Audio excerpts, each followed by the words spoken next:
Forever is the strangest thing. It's shorter than you think.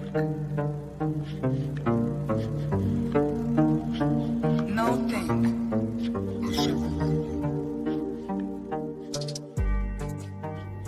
The Holy Trinity, Bermuda, Alaskan, and Bridgewater triangles. Some say even notable deaths. The significance of 3 is undeniable. You are to bear witness to yet another event. We're invited to join your hosts, Krista, Aaron, and Brandy, as they guide you down the rabbit holes of the paranormal and unexplained, striving for answers of this world and beyond. Welcome to Blondes, Boos, and the Woo.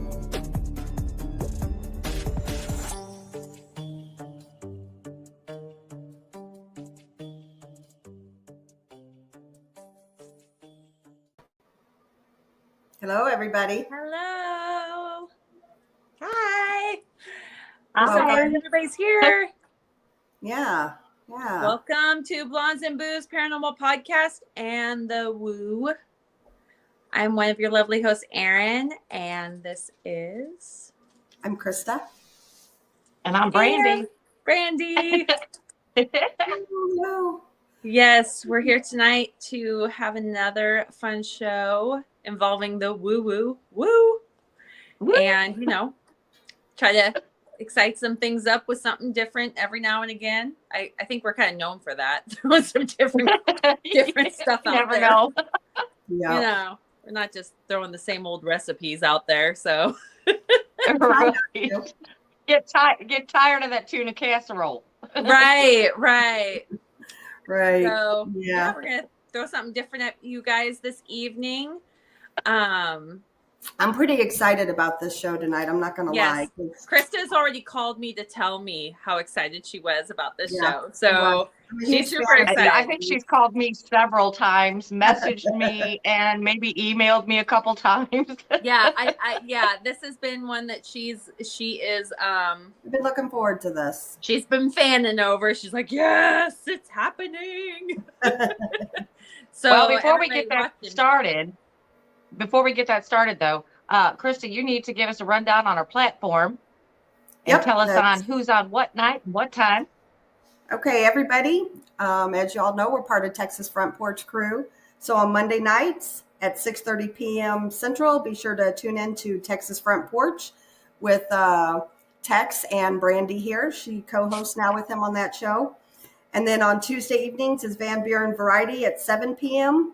And then at 8 p.m. is Beyond BMR. On Wednesday evenings is Siru Papers at 8 p.m. And then right after is Jason McLean Questions Everything. On Thursday afternoons is Brunch with Bigfoot Michigan Rob at noon.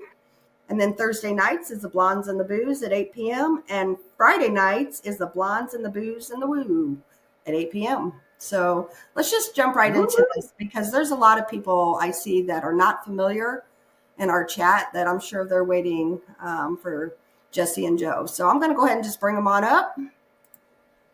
Hi, guys. Hello there. Hello. Hi there. We definitely appreciate you coming on and doing this with us tonight. Thank you for having us. We're very, very excited. Yeah, I like I said, I've watched all of your documentaries that you've put out, and I try to as best as I can on Monday evenings. I watch Tex and then Brandy, and then I flip over to you guys. So our Monday live streams have gotten very strange and fun. Very lately. weird, yeah, definitely very weird. Yeah, that's I know you guys have some activity going on in your house too. So maybe we can touch on a little bit of that and touch on a little bit of some of the locations you guys have been to, and one place that I know I'm pretty I'm excited to talk to you guys about is the Land Between the Lakes, because it is on our bucket list this year to go. So, why don't you guys just start off telling us how you guys got into this?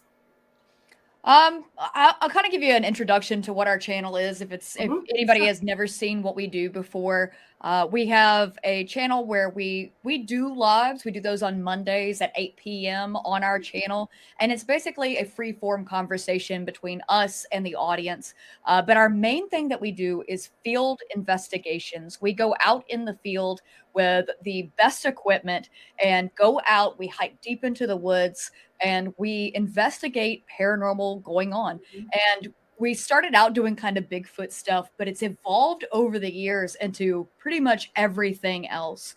But we're very, very tech heavy with what we do and film everything. And I edit together the videos, and that's what we share with our viewers. Wow. Nice. Cool. How long have you guys been doing this? Together, we've been doing it for a while, what, 5, 6, 7 years? Yeah. The channel we've only been doing for about 2.5 years. About 2.5 years. So Yeah. Very cool. Very cool. Yeah. Well, this sounds definitely like kind of like what our goals have always been with doing these channels. That, you know, there's definitely a correlation, you know, between paranormal and Bigfoot and Dogman and the cryptid and stuff. So I think that's why we're just so excited to have you guys on, because you not only investigate and document cryptid encounters, but you're also, you know, accidentally in some sense documenting paranormal as well. And so like that's really profound, I think. And that is really where I think we're trying to tie the bridges together, where it's like, you know, we're weird, you're weird, like, you know, can't we all be weird together? I think for a long time, everything was so compartmentalized when it came to, you're an alien person, you're a Bigfoot person, you're a ghost person, and everything is just so niche together and it's separated. I think the more that we do this work and the more that we experience things and look into these things, we're realizing that everything is connected. You have so many instances of people seeing a UFO and then directly after seeing a Sasquatch. You know, you have Sasquatch in the same area as orbs. You have Dogman showing up in haunted areas. You have when you talk about something like Skinwalker Ranch, you have everything going on, and then you have Dogmen following the people of Skinwalker Ranch back to their homes when they go back across the country. So I think we have so many examples of how everything is just completely tied together, and I think we're just finding more and more out that has to be the case at this point. yeah, and it's pretty odd because when I started off, I've been involved with Bigfoot research for a couple of decades now at this point, and I took a very just flesh and blood, mundane kind of viewpoint of it.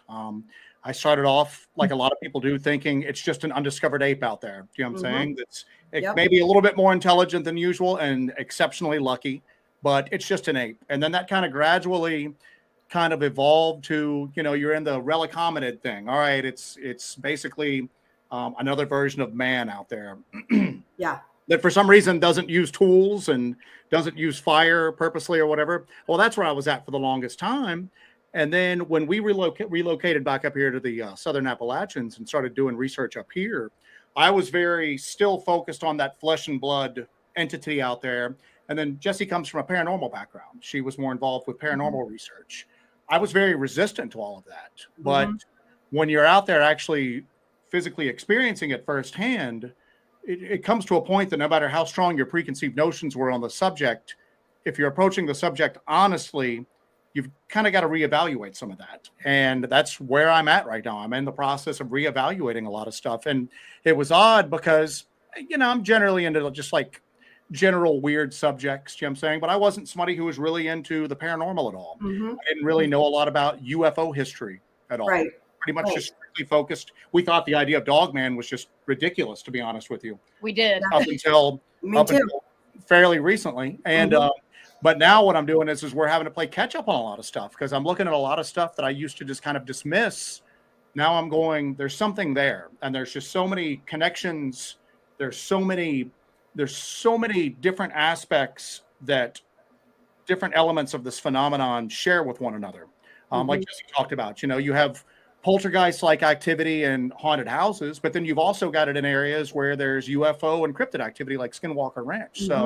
So it's really weird. We always talk about this like we're on a journey, but it's not on a road. It's like we're on a spider web, just constantly branching, going out into different stuff. I mean, you start researching one topic, and then all of a sudden you're having to branch out in 3 or 4 just to kind of get a full understanding of what you might be dealing with out there. Right.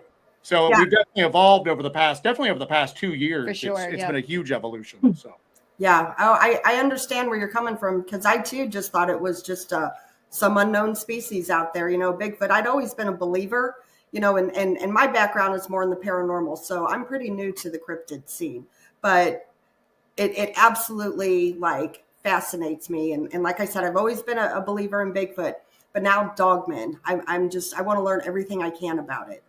Well, Dogman's weird because, again, like I said, we pretty much live, eat, and breathe this stuff nowadays, and we have for like a few years now. But the whole idea of Dogman just seemed like, I don't know, just like something that maybe got made up on Reddit.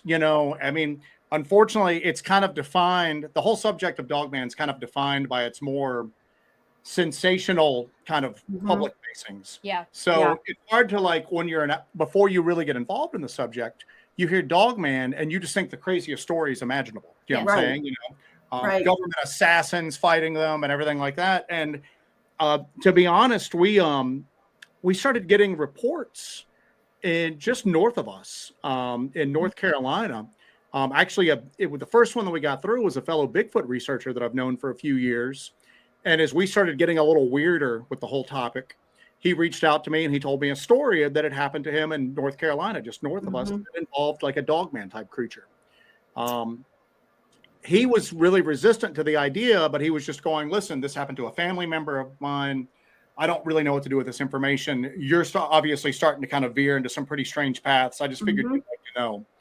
And that just opened up the floodgates for us. That was the first domino to fall. We started getting like 2 or 3 a week, all in this little strip of territory just north of us. I think our friend Cryptid Response is in the chat. We actually drove up and met him. He had an encounter, a really, up close, scary encounter in North Carolina, north of us. So we started to kind of pay attention to it, going, there's something here, but I still wasn't sure what. We were going, all right, is it like a misidentified Sasquatch? Is the topic itself just getting more popular? And people are starting to kind of see it when it's not there, just because it's fresh on everybody's minds. So we decided to go to LBL, and we were pretty much joking about it until the trip to LBL, and that's what changed the mind for us. We considered our first trip to LBL before we left. It was kind of going to be a like a cryptid sightseeing tour. Yeah, we didn't really expect much out of it. You know what I'm saying? So. But the way we are is, when we're presented with something and it keeps going and there's so many synchronicities, that is pushing us in a direction. So we tend to listen to the universe or what have you when these signs are put to us. So we were like, all right, let's go to LBL. Let's look for ourselves and check it out. So we made the trip to the LBL. And we were pretty much making jokes about it up until the day we left.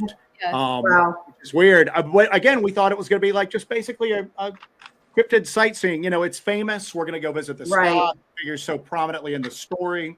I looked at the geography of the area. We did a lot of research before we went. And I'm thinking, you know what? There might be there probably are Sasquatch in the area, was my original thought. But I figured they'd be deeper into the peninsula, more towards the middle part. Away from either end of it.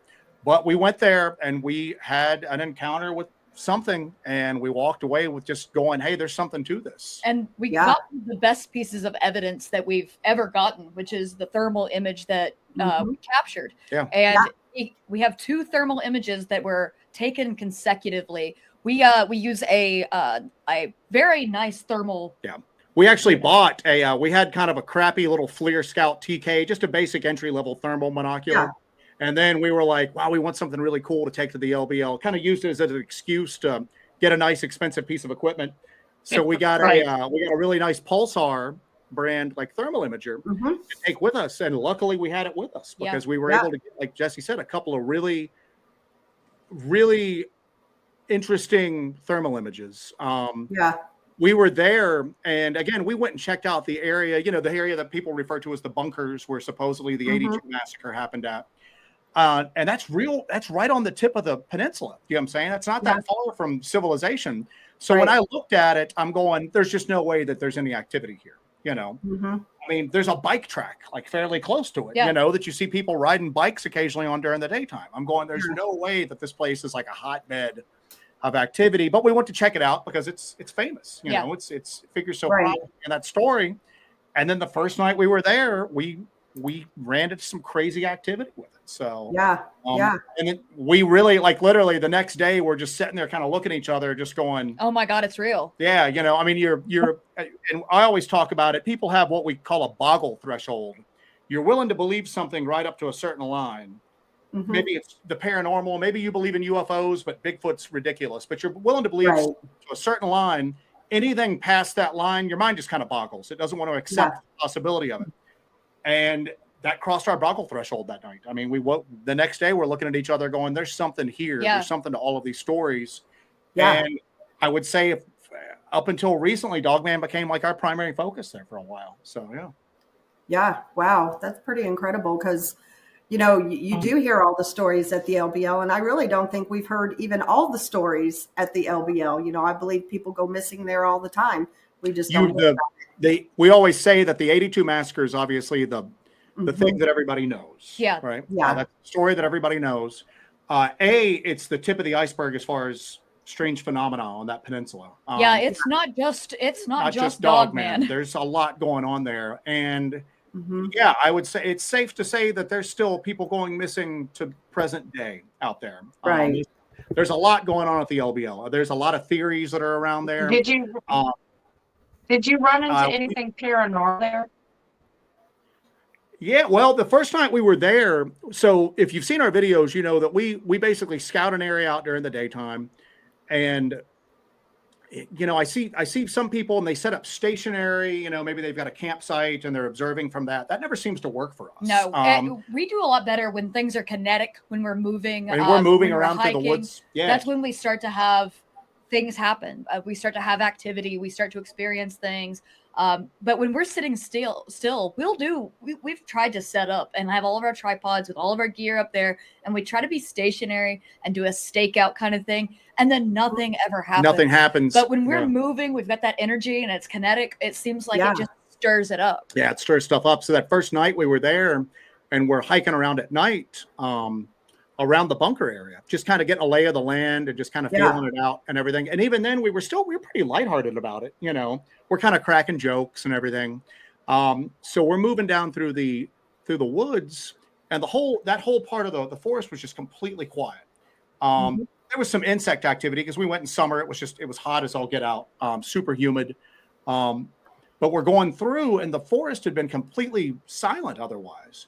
And we're going along and we're going on an old gravel road, and we start hearing sound, just something busting through the woods to the side of us.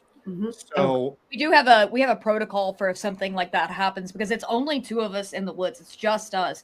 So if something is happening coming through the woods or making a noise over here, we always go back to back, and one will pay attention in that direction and the other will look at the other direction. Yeah, because start scanning the back and side. We think that it might be some kind of tactic that these things use to distract you in one direction while they come up on the other side. So it's a safety issue, and B, you want to be able to have 360 degrees of view around you. Right. Yeah. So she had the camera with her. We were using just a regular standard night vision camera. And I had this brand new thermal that we really hadn't even tested out that much before we got there. So we don't have any flashlights on, anything like that. So she's focused on whatever's making this noise, pretty sizable. It could have been a deer, but the timing and the behavior was a little off. So I start scanning around us, and I'm just going from right to left, and I go by something giving off body heat. And I go past it, and then I kind of zero back in on it, and I stare at it for a second, and I'm like, what am I looking at here? And we had just been up at a power line cut using the new thermal, just testing it out because it was a new piece of equipment that we hadn't really spent a lot of time with. And we were taking pictures of deer that we could see at a distance because the thermal resolution was just head and shoulders above what we'd been using before. Oh, yeah. So I look at this thing and I'm looking at it, and it's giving off body heat, but I can't quite comprehend what I'm looking at. So I snap a quick photo, and it moves a little bit. It kind of shifts a little bit. So I snap another photo, And then I've got my flashlight hanging off my wrist by a lanyard, and I kind of fumble with it to get it up. And then I hit it with the flashlight. There's nothing there. And then I look back through the thermal, and whatever it was just gone. Just gone. Wow. So I look at her, and I don't even really, because at the same time, I'm still trying to comprehend what I just saw. It wasn't, what I saw was not what I was expecting to see with a Sasquatch or even a dogman at that time.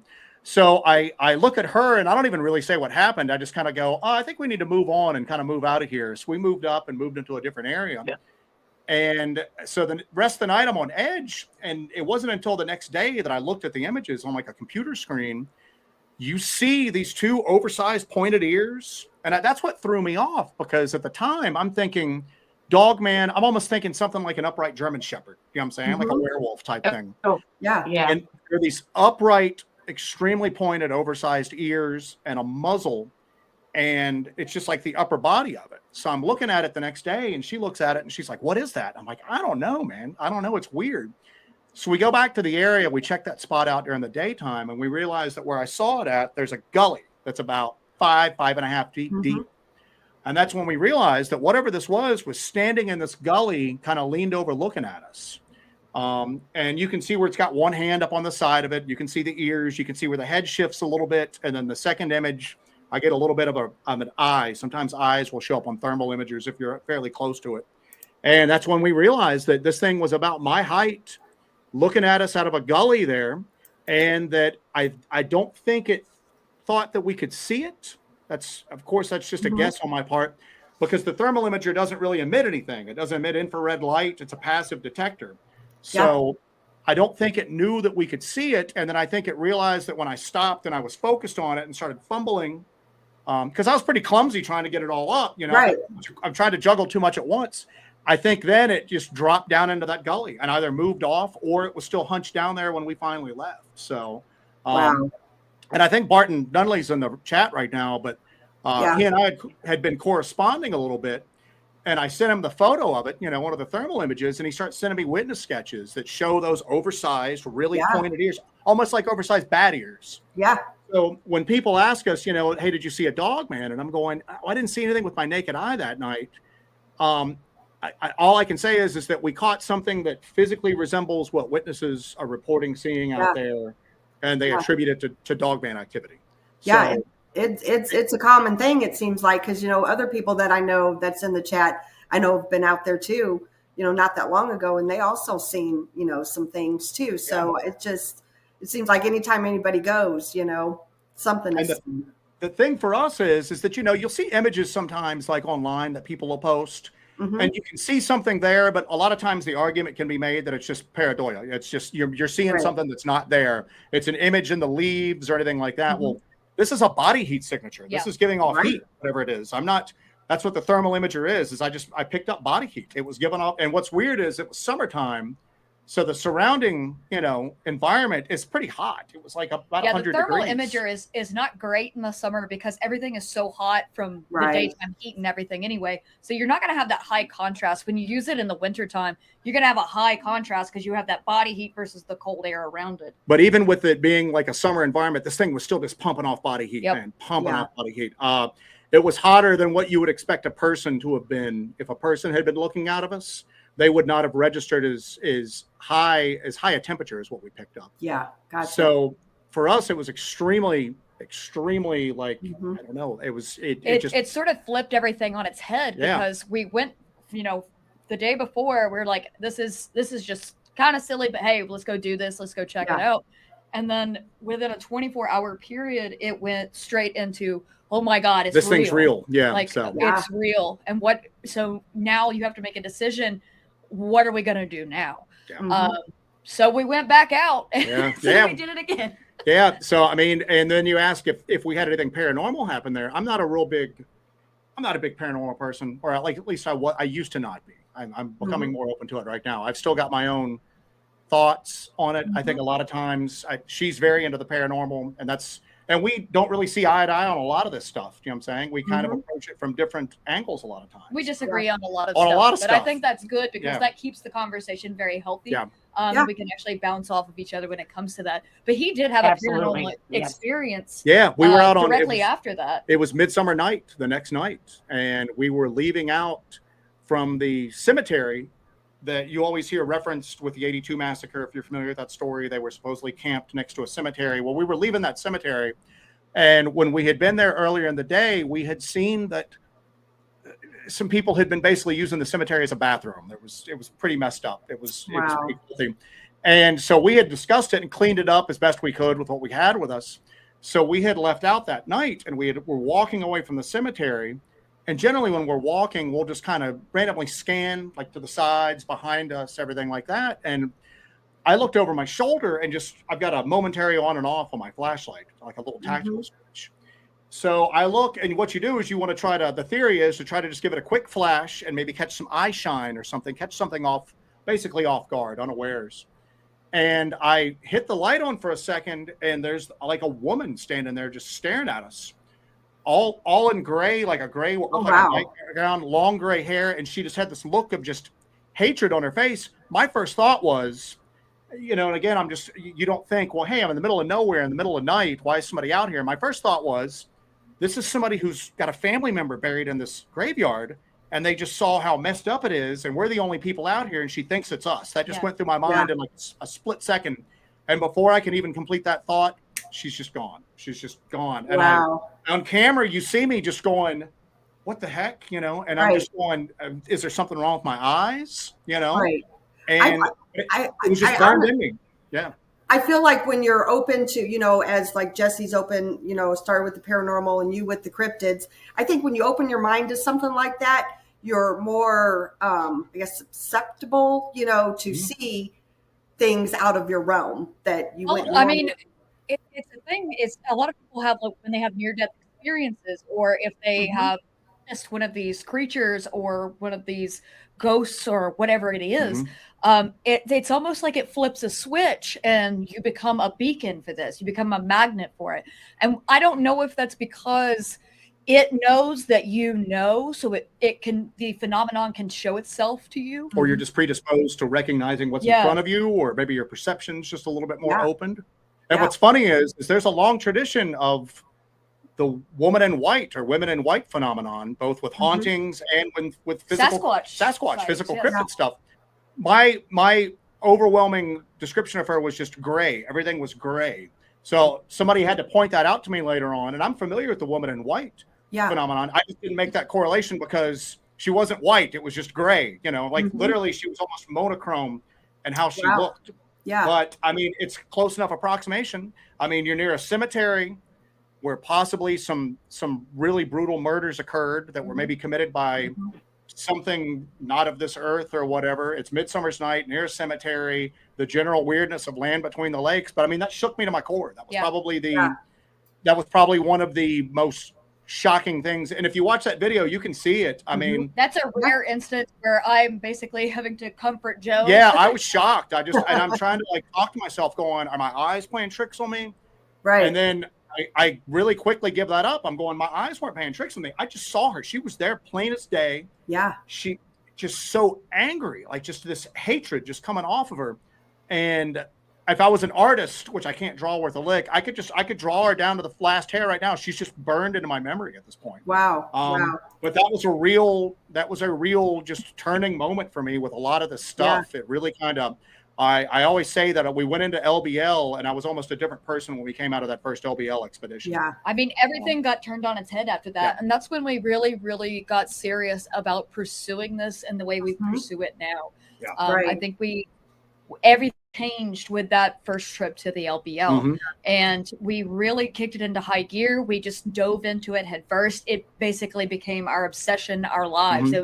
That's all we do now. Yeah, it was a fun hobby before that for us, definitely. And it was a hobby that took up a lot of time and a lot of money. But since then, Jessi's right. I mean, it's pretty much, if we're not working to buy equipment and pay for gas to go out and look for this sort of stuff, or sleeping, when we're at dinner tonight and we're like looking up stuff on our phones, talking about stuff, you know what I'm saying?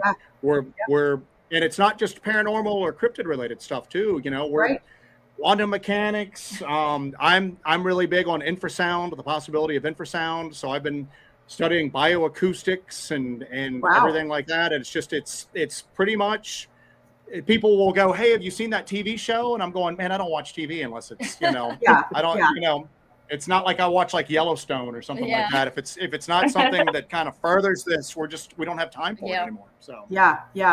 I get where Jean Hudson, she said, I wonder what the wife was wearing when she was killed. And I understand what she's saying. Maybe that was her spirit or something. Maybe you might have saw, maybe so out there. And looking at it, there is a cemetery right there that it basically was desecrated, for lack of a better term. I mean, we used what water we had, and we're like taking, because you're hiking, you carry bandanas with you to wipe away the sweat and kind of clean your equipment. We're out there with bandanas in our water trying to clean it up as best we can, but it was still pretty filthy out there. So that might have been it. Maybe, I mean, if you look at it from that, or maybe it's just a spirit that's in that land. I mean, the LBL's got a weird energy. There's a lot of dark energy in the LBL because it has a dark history. It has a dark past. It's the largest inland peninsula in the United States. But before it was that, it was a slice of land between two rivers. There were people that lived there. There were people that had homes, communities, schools, families, everything there. And when the TVA took it over in the 1960s, everybody got kicked off.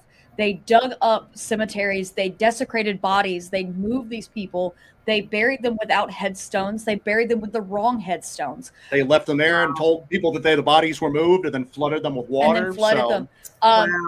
In the 1800s, it was the center of the iron industry of Kentucky, and they had several furnaces there, and they would produce iron from the hematite on the land there, and a lot of that was done through slave labor. There was a very, very violent slave revolt there. There's just so much that went on in that area that it almost leaves like a stain on the land that can't be taken off. And then when the government seized the land, I mean, obviously some people were eager to do a buyout, maybe they wanted to move or whatever reason, but a lot of that land had been in families for generations, and those people did not want to sell. Yeah. Right.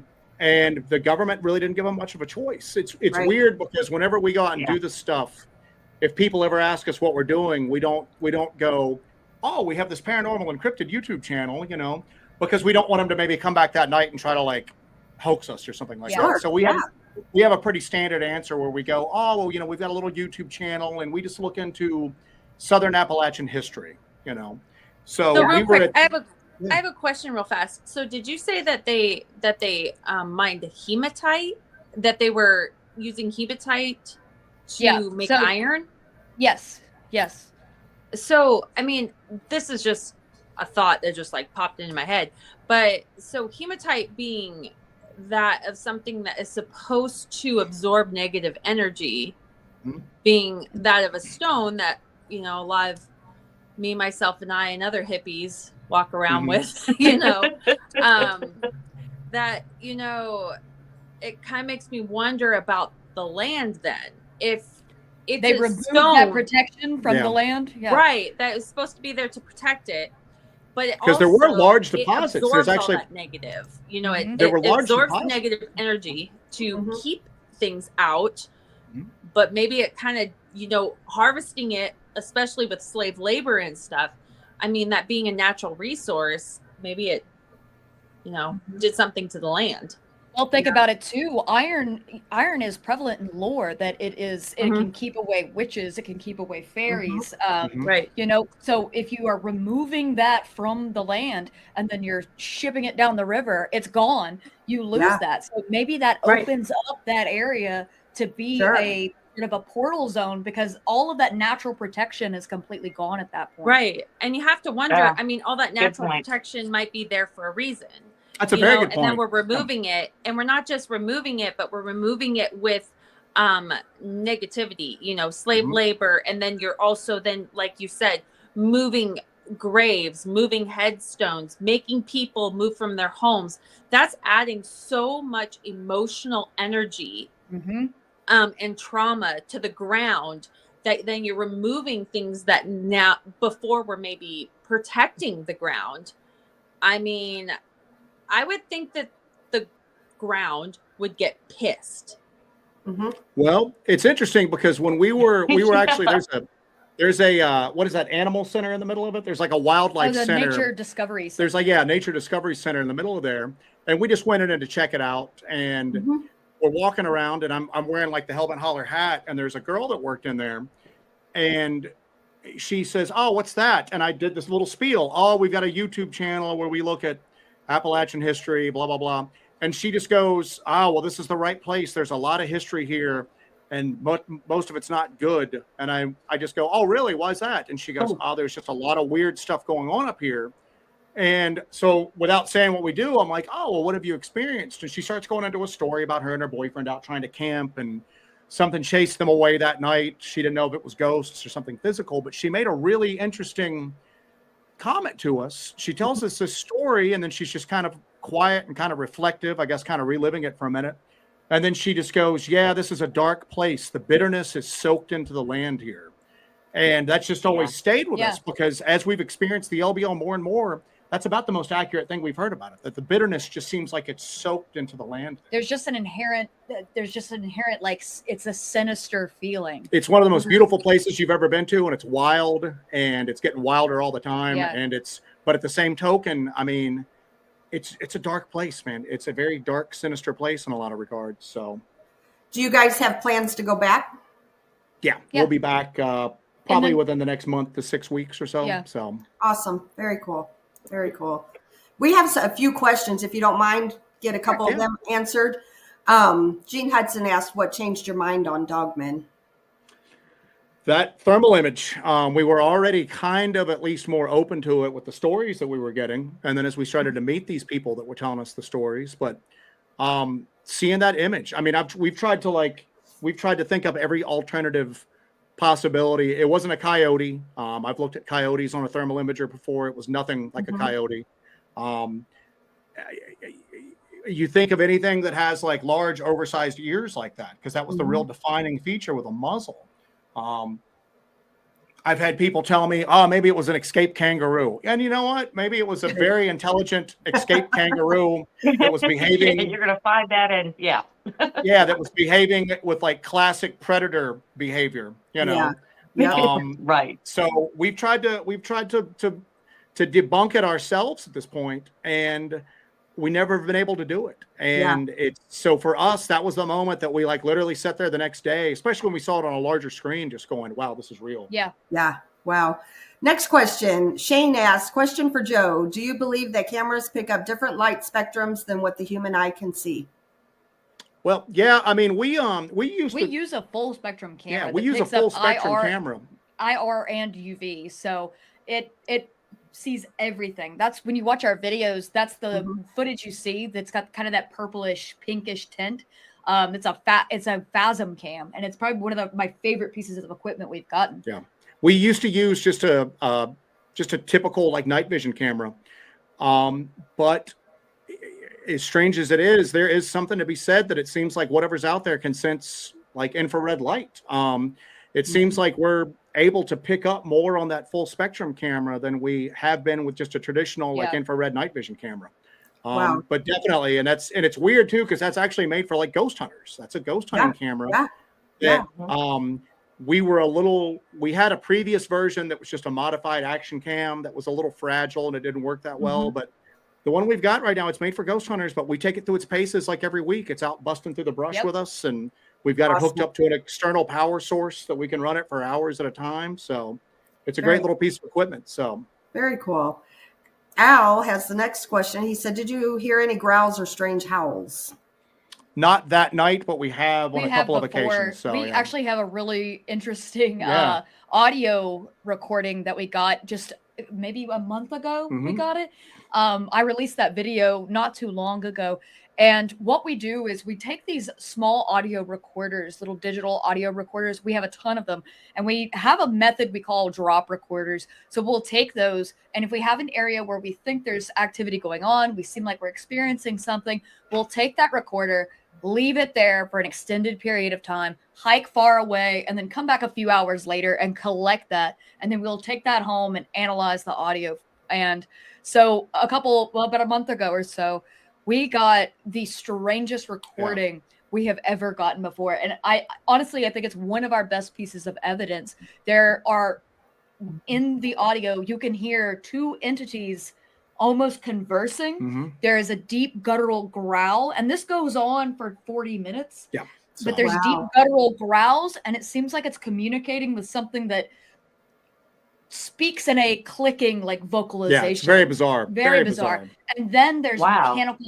mechanical hums and whirs that kick up, and we're in the middle of nowhere. We are hours away from any paved road, much less anything that would create any sort of like mechanical hum or whir. But we put that audio up, and nobody has been able to explain to us what that could be at this point. Well, we get weird explanations that don't really do anything sense. that make any sense to it. We've been finding this tree in this little hidden valley area. The area that we've been researching, we just kind of stumbled across this little like 3-sided valley. It's got an entrance, and then it's really high ridge around on 3 sides, and then just smack dab in the middle of it, there's this giant dead tree. Okay. So we've been going in and around there before, and one time we're in there, we find all these pieces of like white quartz stacked up around the roots, and there's no other white quartz anywhere up through there that we've ever seen. And there's no pine needles on it. There's no leaves or dirt. It looks very fresh. It's on top of everything. So we film that, and then we even kind of restack it, like, you know, in different things. We're like, all right, let's get pictures of it to see if it's stacked differently when we come back. So we come back a few weeks later, and it's all gone. Every piece was gone. There was It's all not a single gone. shard left. There's just like a hawk feather. Wow. What looked like a hawk feather in between these 2 roots. So we're going, this is bizarre. So we take one of these drop recorders. We put it down between 2 roots, so it's sheltered. I put a leaf over it, so it's not like majorly covered. At least wasn't visible to the eye if somebody would walk by or whatever. And we just leave. And so we leave, we're gone. We hike down to another little spot. It's really quiet down there where we hike to. So we're just thinking nothing's going on in this area that night. So we hike back to get the recorder, and Jessi's filming this, you know, and she's standing there, and I've got my pack off, and I'm getting the recorder put back up. And we hear this really deep guttural growl. We kind of both look at each other, and then it's just, we've described it as clicking because that's the best way to describe it. But it's almost like a really rhythmic, deep percussive. It's not like a knock. It's not like stone on stone. I can't describe it. And it has a cadence that varies. So Yeah. there is a variation in the cadence. So there's some kind of communication there. Well, not the one we heard. The one we heard. Was very quick. Was very the quick. one on the recording. Almost like machine gun rapid, just you know. Wow. So we look at each other. We don't know what, we have no point of reference as to what it is. When we first heard the growl, we're thinking, all right, we've stumbled across like a bear, because one of our research areas is next to the Pisgah Bear Sanctuary. So, you know, we've come across bears at night, or maybe like a feral hog or something. But that as soon as we hear that percussive clicking, we don't know what's going on. We didn't notice it at the time. We didn't notice it until we reviewed the video, but we catch like eye shine, like fairly high up, kind of coming around a tree on us that then just disappears. So we don't know what this is. So we just go into the brush after it, and we can never find it. So we get home the next day, and we're talking about it, and I review the audio. So you hear us set the audio, you hear us move off, and then these growls start up, and they're very, very deep, raspy growls. There's a lot of bass to them. And then, like Jessi said, interspersed between it is this very fast clicking percussive noise. Every once in a while, there's this electronic humming, and I function tested the recorder. It's not the recorder. The recorder didn't malfunction. At one point, you hear the recorder get picked up. You hear something get it, and then it gets lifted up, because you can hear it kind of get lifted up into where the breeze is, and then it gets slammed back down. So something actually made physical contact with our recorder, picked it up, and then dropped it. Wow. Yeah, so you could always go, wow, it was a bear you came across, and it picked it up with its mouth. Yeah. That might explain it, but that doesn't explain everything else. The humming, the clicking. Yeah. It almost sounds like speech at one point. The growling almost sounds like it's trying to emulate speech. So we just put it up raw. We didn't try to like filter any background noise out or anything like that. We just put it up raw for people to hear. So there's got some more questions here for you. We'll get the questions answered, and then we'll take the 5-minute break here. The next question from Alan, he says, why do you think more people are seeing dogman sightings now? I don't know if it's because people are more aware of it and that's sort of feeding into it, or if the phenomenon itself feeds off of people's awareness, sort of like a tulpa. Because we don't think that Dogman is just some physical thing out there. I think there's a level of evil to it. There's otherworldliness to it. And it could possibly feed off of that, and that could possibly be feeding into these sightings. It feels like there's a increase in activity all around, all across the board. People are seeing these things and experiencing these things. And it seems like all of this activity is ramping up to something else. And it's just getting more and more and more. And people are experiencing these things more. I think that it's a combination of an increase in overall activity. I don't care how you want to describe it. Is the veil thinning? Is it just getting more bold? I don't know. But I think part of it, too, is going to be explained away by 20 years ago, if you saw something just big, dark, and hairy in the woods, you reported it as a Sasquatch sighting. I just think that Dogman wasn't in the public wasn't aware of Dogman at that point. Yeah. I think a lot of Bigfoot sightings that have been recorded over the years, maybe they saw Dogman. So I think that now people are maybe open to the fact that there's more than one thing out in the woods weird going on. And I think where maybe in the past, if they went, hey, I saw this 7 foot tall hairy thing, it wasn't a bear. It almost looked canine-like. Well, it must have been a canine-looking Sasquatch, is how people would interpret it. Now they're open to the idea of going, hey, I saw what looked like a werewolf. This is something completely different. Yeah. I would also add on that note, I think more people are coming out with it. There's more places, more people, that you can go to and feel less comfortable. Ridicule at this point. You have so many witnesses who were worried about losing their jobs, their families, that they would be a laughing stock. So they wouldn't share their stories. They would keep it to themselves because who's going to believe that I saw this? Did I see an 8 foot tall upright painted? Nobody's going to do that. So I think it's a much more supportive environment now. So people have that confidence to come out and tell their stories.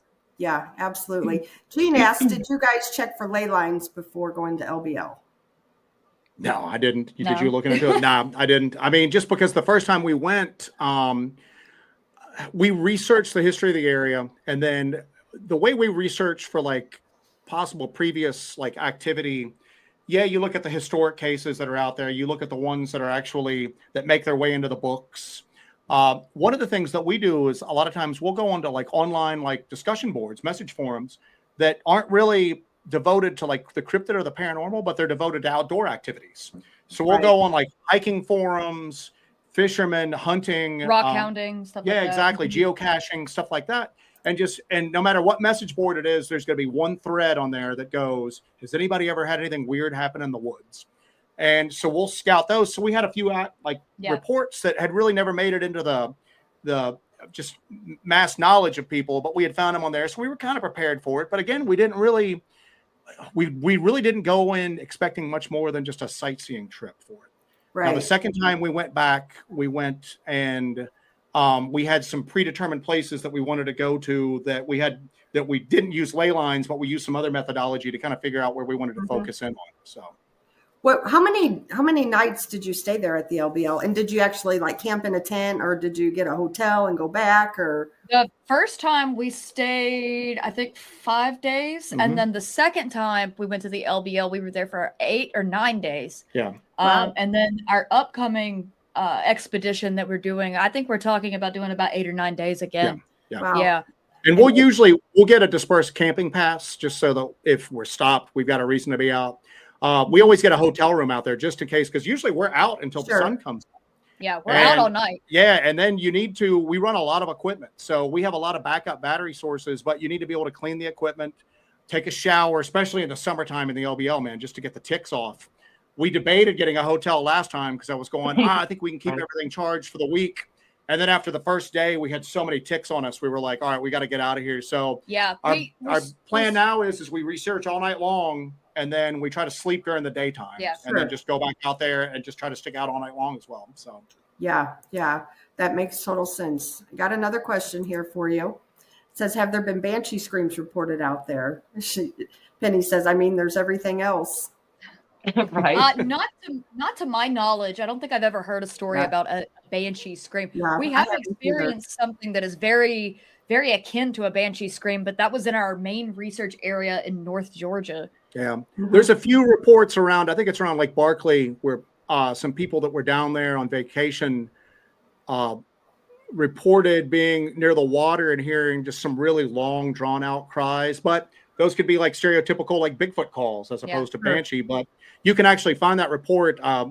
It's one of the local newspapers that ran on Halloween, they'll run those stories about the Beast of LBL and all that. And I found that in the comment section, the lady had made comments about, I don't believe in this, but we did have something weird happen to us out there, and went on to describe these really long kind of haunting calls that they had heard one night. So, so there's been a history of like really weird, audio out there. I just don't know if you describe it as Banshee or not. Yeah, good deal. Well, we have 2 minutes before we go to break. And there's one thing I do have to ask you. I heard on your show the other night, Jessi, I'm going to throw Brandy under the bus here because you were asked to do a TV show on cryptid single or something. Brandy needs the information. So these production companies, they pretty much throw everything out a wall and see what sticks. But they approached me with this cryptid dating show thing. And Joe and I are in a relationship. We've been in a relationship for 9 years now, 8-9 years. And I was like, well, no, I don't want to do that. And also, it's just, that's what a crazy concept. Who would watch that? And like what? But you know, with these TV shows, when they're in this shopping phase of them, they'll just throw anything at a wall to see what sticks. But I was just like, oh my God, that's crazy. So the premise was going to be that they just take two eligible single people and then put them on a ghost hunt together, or a Bigfoot hunt and see if like romance blooms at that point. So oh my gosh, and who knows, that might make its way 3 or 4 years from now. You might actually see that on air and go, oh my Lord, Joe and Jessi were talking about that a few years ago. So, right? That's what I'm saying. We need to send information over here to Brandy. She'd be interested. Watching singles. Right. So if you see me on the show, just mind your business. Mind your business if you see me there. The only way I do it is if Henry Cavill suddenly expressed interest in going Bigfoot hunting, and I'd be like, oh, I'll go on the show, Yeah, I'll pretend. I'll go. Pick me. Yeah, exactly. Well, we got to take our break here, and we got to say goodbye to the radio stations. If you're on the radio station, go over to our YouTube channel, Blondes and Boos. Catch us there, and everybody else hang out for 5 minutes, and we'll be right back, because I do want to talk to you guys more about the occult and the feral people you guys have talked about. So we will be right back, everybody. See you in 5.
Four minutes to go, folks. 4 minutes.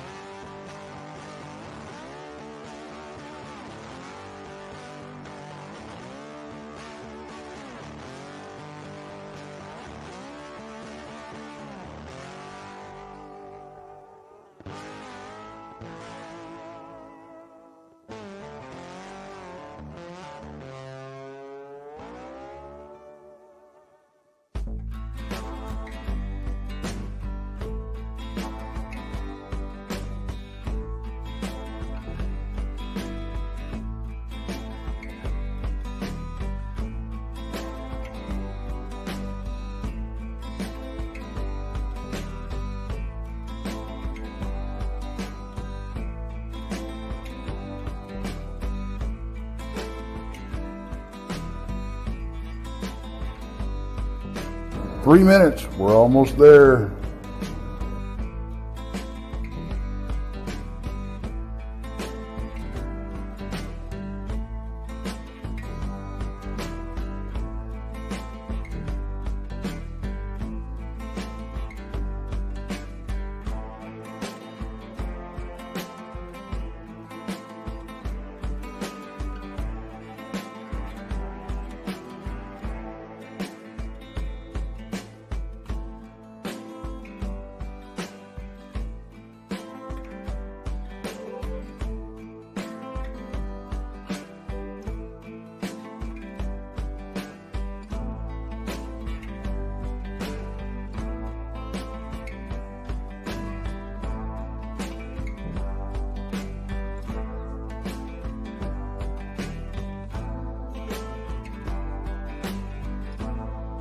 2-minute warning, guys. 2-minute warning.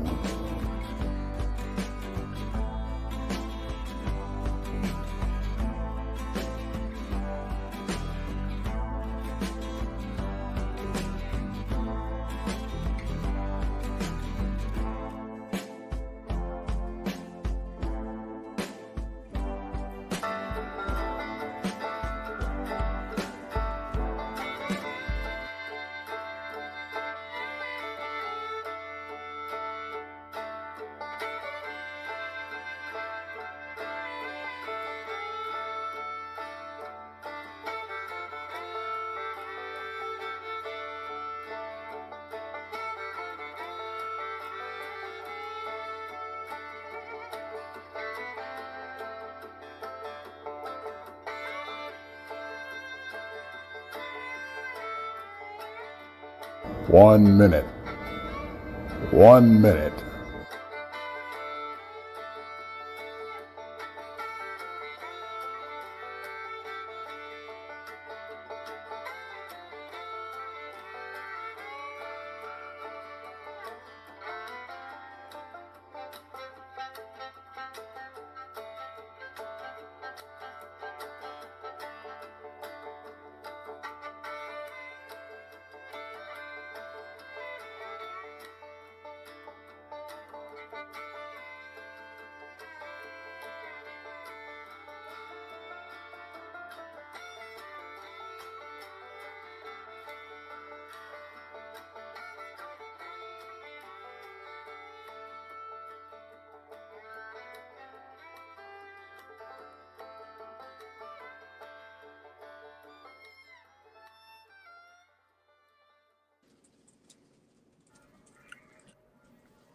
Hey, So we're welcome back. back, everybody. So, before we get back to our lovely guests, I just want to say that I do need to pop off. As silly as it sounds to a lot of you, it is a full moon tonight, and I have a lot of things that I do around a full moon. I have a lot of crystal stuff I do, and a lot of reflection that I do, especially with just as a lot of our viewers know, just all the things that have been going on in my life. And that's just, for me, it's just, I got to do that. And so the rest of you, though, I hope you all have a wonderful evening. If any of you get a chance to go out there and check out that moon, it's going to be beautiful. It's a wolf moon, just for everybody to know. So all of you have a wonderful evening. And thank you guys for all of your comments and welcoming me back and everything. So love you guys. See you, Erin. And it was wonderful to meet you guys. It was Nice meeting you. Night. Bye. Okay. All right. Thank you, everybody, for sticking around with us. We appreciate it. Okay, I already asked you guys that question. Brandy, why don't you tell them the story? During the break. I was going to say, Brandy, tell them the story that you told me before we went live. Oh, well, I was talking to my mom. I had watched the episode of the Backwoods Occult and the Feral People, and I was telling her the story about the corpse. Is it mansion or manor? Manor. I can't remember which one. Manor. So I was telling her the story about that. And I mean, she got so interested. She got on YouTube. She watched the show. She subscribed. And I'm like, okay, all right. And bless her heart, she's 78. And she just loved the story. She was like, that's an amazing story. So you have a new fan. It's a dark story. Just thought I'd let you know. Oh, good deal. It's all right. So the Corpsewood Manor story is the gateway drug to the paranormal for your mother. And it's weird too, because in addition to that being such a weird story, that's really the only place that we've gone to that we didn't even really investigate. We couldn't even make it to the site. No, yeah, we turned around and left. Some weird stuff, and it was like not just like a paranormal weird thing. It was a person weird thing. So it was these strange people up there, and there's just seeing like bones and stuff from animals and just everywhere would have freaked me out. I think I would have lost it. Oh no. We did okay with that because I mean I hate to say it because it makes us sound as weird as we really are, but we're kind of used to that sort of stuff. But when we were up there, the people we ran into, I mean, I just went, we need to get out of here because we're going to come back and our vehicle's going to be disabled or and I just went, we need to come back with like more people with a better plan. And that was my big concern as soon as we ran into the people up there. Cause like I said, it's just that place is a mecca for just shady people who are up satanists, to no good. Yeah. Just the history of it brings in a certain element up there, but that was the first place that I just went, we need to get out of here. Not for anything paranormal or cryptid, but just because of the people. So it's a weird place. Well, I did take note that you mentioned the smell. Yes. Yeah. It smelled like a what you would describe as a human being decomposing. A dead human body in the summer sun that had been out for a few days. Yeah. So. Oh, no. Mm-hmm. Wow. And that place, you can tell it's just a dumping ground for literally everything. For some reason, we're walking there. There's toilets dumped up there. Yeah, we counted like 3 toilets just thrown in the woods, and I'm going because it was hard to get up there. Yeah. I mean, we had to stop the vehicle because the roads got too bad and proceed on foot. And I'm going, and this is not like near any like residences or anything like that. And I'm going, there's got to be a dump that's closer than driving up the side of this mountain with a toilet to throw into the woods. We stopped to kind of like relieve ourselves, get a drink of water and all that. Just on the side of the road before we got into the actual complex of roads up there. And that's where we saw the deer bones, where somebody had been dropping like dead deer. And poachers do that, but usually poachers will take the head, especially if it's a buck, to mount it. Mm-hmm. They still had their heads with antlers on them, some of them. So that was odd. But then when we got up and we had to stop the vehicle because we couldn't go any further, we had pulled over and I kind of walked into the woods, and that's where we found all these like fire pits laid out in a ring. We found the empty pet carriers. Yeah. So somebody was bringing animals up there and then obviously doing some sort of satanic ritual, animal sacrifice up there. We found torn up children's clothing up there. So, but we had proceeded on foot for a while, and the roads were terrible, man. I mean, the roads have not been maintained in decades up there. And we hear like a vehicle coming, and it's just like what was it? Like a little. It's like an early '90s clapped out Toyota Camry with no windows, no license plate, no windows, rusted all to get out. And all these people are in there, and talk about, I mean, what you'd say about feral people. They look pretty feral, even though they're driving a Camry. And they just drive past us. It was such a surreal thing. So we kind of look at them, and they just glare at us. Yeah. But they're headed towards our car. And that's when I told Jessi, I was like, we can't be up here. No. I said, because they're gonna disable our vehicle. And I think, sometimes you got to think, maybe this is so cliche, but like sometimes the scariest monsters out there are other people. So true. Very true. Very true. Because I couldn't imagine, just walking up on this. I mean, considering the history, that it, I don't even really want to go into that because it's kind of creepy. It's really creepy. Oh, it's real creepy. It's a really creepy story. So and well, eventually, I mean, you have to stop and think that there may be a demonic presence there to begin with. Oh, I'm sure. Due to everything that's happening.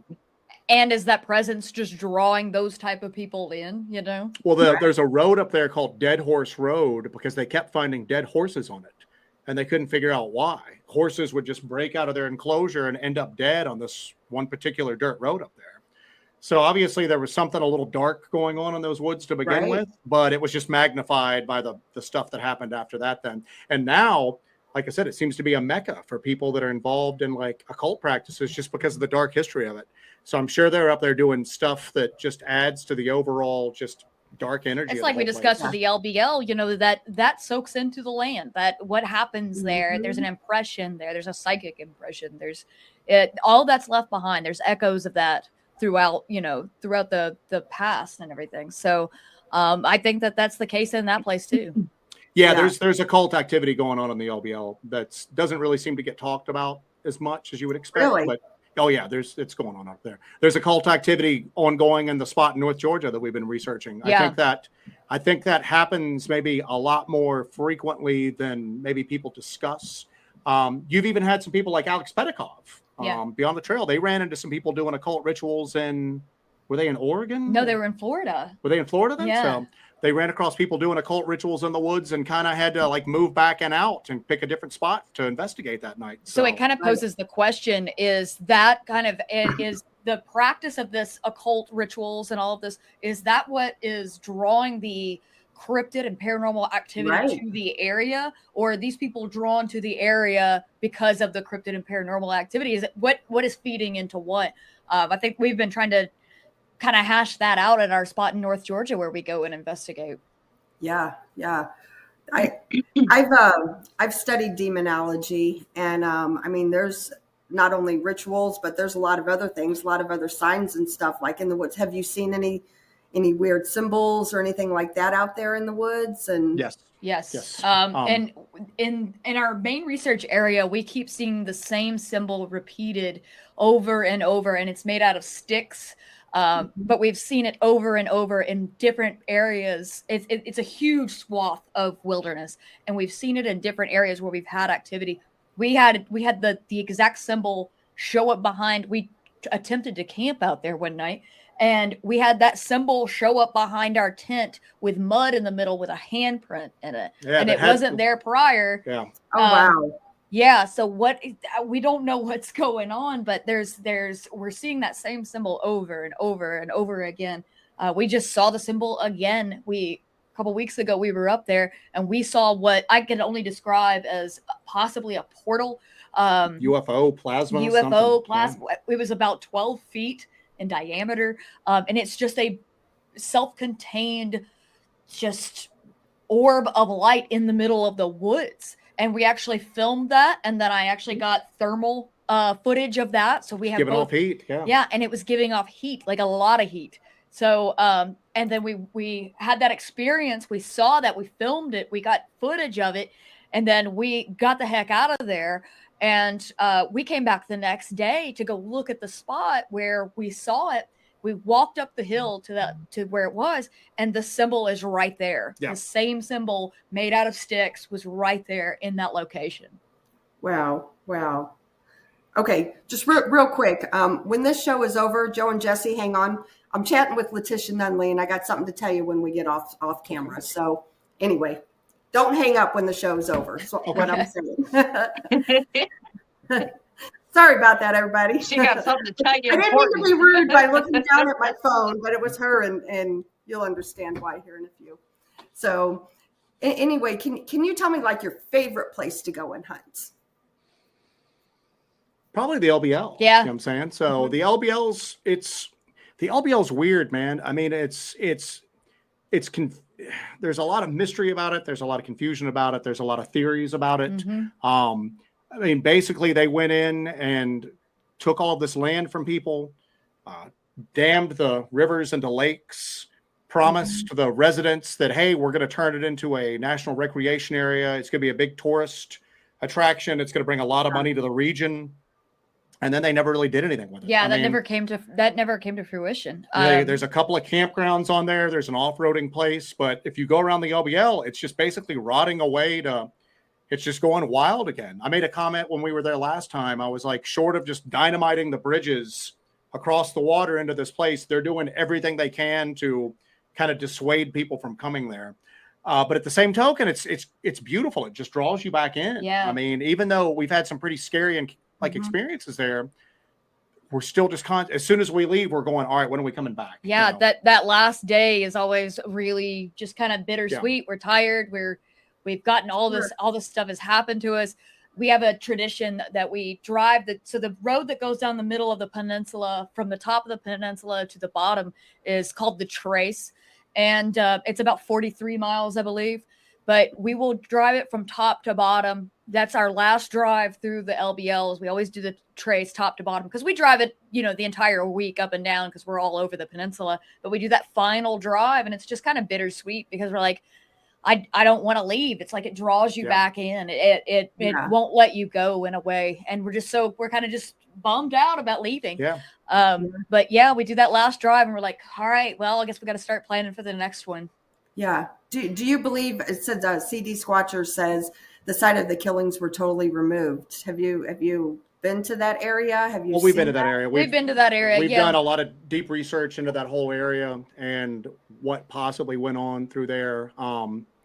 Yeah, we've done a lot of research into that area. So Yeah, and it's kind of a complex issue when it comes to that 1982 massacre story. It's a complex issue with it because I think that some of the details about that story it's like a game of telephone. You know, it's a paranormal game of telephone. When somebody tells one story and it goes to another person and goes to another person, I think some of the details of that story are possibly incorrect, but we know that there's a lot of that story that is correct. But we've been on the ground several times. We've done extensive research into the area. And even through non-traditional paranormal means, we've done research into the area. We've looked at, old maps and all kinds of stuff. Old newspaper accounts. Yeah, all sorts of stuff. We're working on developing kind of a way to put together all of that information in a digestible format for people. Yeah, I think that the 82 massacre, I think there was a family killed in that general area, but I think some of the details that are kind of part of the commonly known story are incorrect. I don't, like Jessi said, they might be incorrect just from time and the amount of people that told it. Again, Jan Thompson, when she told that original story, that story had been relayed to her. That wasn't a first-person account. Yeah. Or maybe were some of the details changed on purpose before they were given to Jan Thompson. I don't know, but it's weird because, there's some things that you'll never be able to prove. There's some things that I've contacted the Lyon County's coroner's office down there to see if you can find anything. There's no information. They're not going to give that information to some weirdo on the phone, Right. But there are things that you can verify. We've looked at satellite imagery over the years in that area to watch how the land and how the development of the land has changed. Looking through old newspaper stories, both before when the actual massacre supposedly happened and afterwards. So I think we're getting a pretty clear picture. Well, not a clear picture, a clearer picture, maybe, of what went on. We're putting the pieces of the puzzle together. Yeah, for sure. So Right. Martin Groves is a good friend of ours.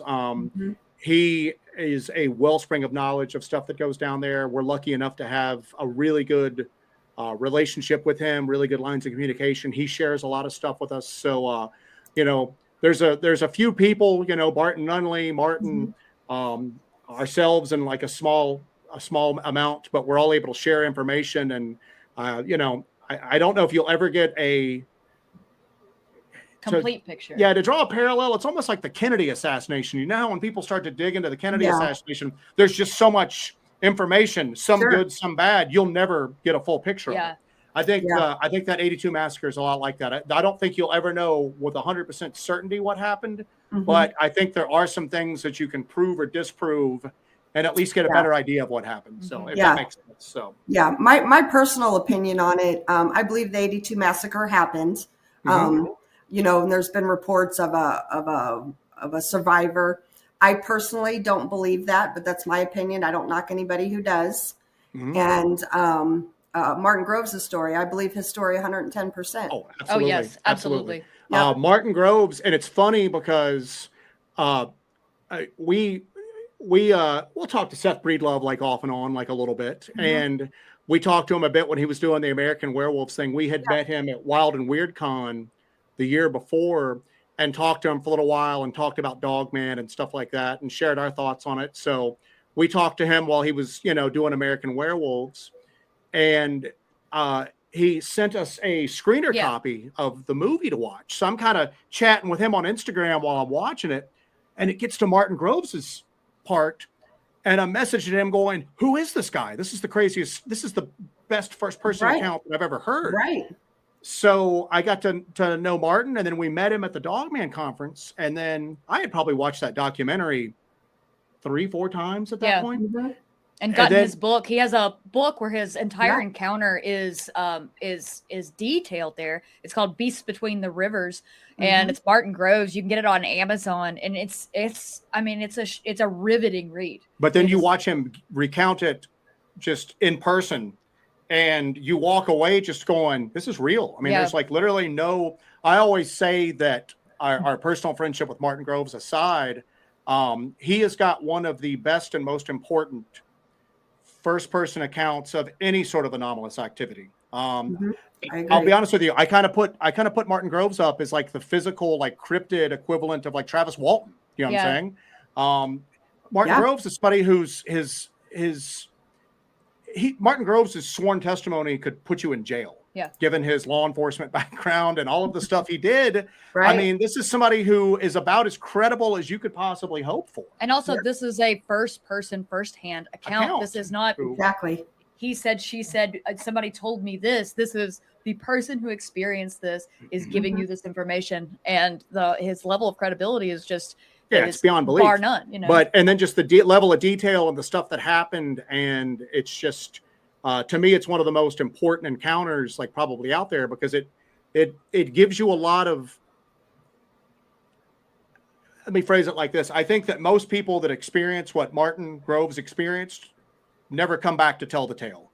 Right. A lot of the dogman accounts that you actually get are, I had a brief sighting, I had this, I was terrified, it was very scary, but I wasn't really attacked or anything like that, because I think most people that experience that don't live long enough to recount that story. Yeah. So I think that Martin is able to give us a lot of details and a lot of stuff that it's never really been known before, because there's never been a survivor to basically come here and tell you what happened with it. Because if you look at Martin's story on, it's very unique. He runs into both Dogman and Bigfoot. They seem to be, at least on the surface, working together. There's also the parallels with the missing 411 phenomenon. Oh yeah, exactly. There's a lot going on in the Martin Grove story that, and it's weird because I think when most people discuss it, you're focused just on the overall horror of it. I mean, it's an insanely terrifying story, but a lot of the small details that are in there are really compelling, and there's a lot of really interesting information. Yeah. I was talking to Martin one night, and he's talking about that metallic sound that he heard twice, and I'm like, Martin, that's exactly like the Tom Mezek story that's featured in Missing 411 The Hunted. His family members heard the sound of a large metallic, almost like a trap shutting, and none of them could explain what it was, but it happened. And I guarantee you that I think that if Tom Mezek had been able to come back and tell his story would have been very similar to what Martin Groves experienced. So yeah. Martin just commented, truly a 411 survivor.